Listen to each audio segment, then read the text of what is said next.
تعالوا النهاردة أخدكم في جولة جديدة ومختلفة في وسط البلد.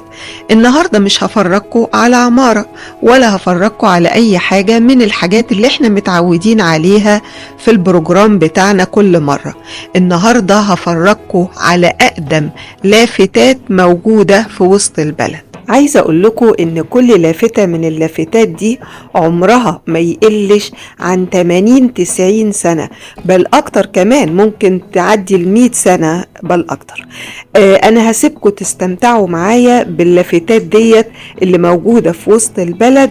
وعايزة أقول لكم كمان إن المحلات ديت أو البراندات ديت مازالت محتفظة بالشعارات بتاعتها أو اللوجوهات بتاعتها اللي هي طلعت عليها من زمان او اتوجدت ليها من زمان، زي مثلا كورونا، زي شعار جروبي، زي شعار باتا.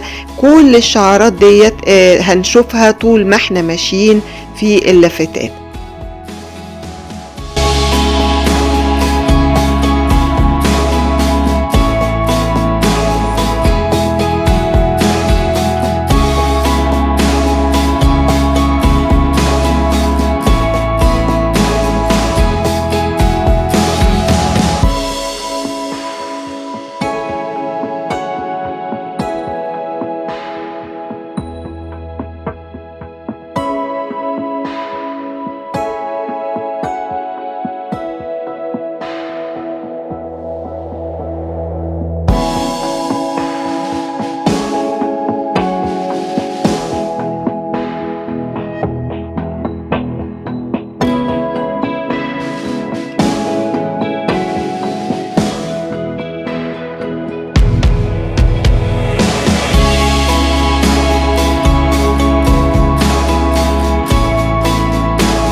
ويا رب تكون الفقرة اللي أنا عملتها دي تكون عجبتكم النهاردة، وأشوفكم في جولات تانية جديدة. باي باي.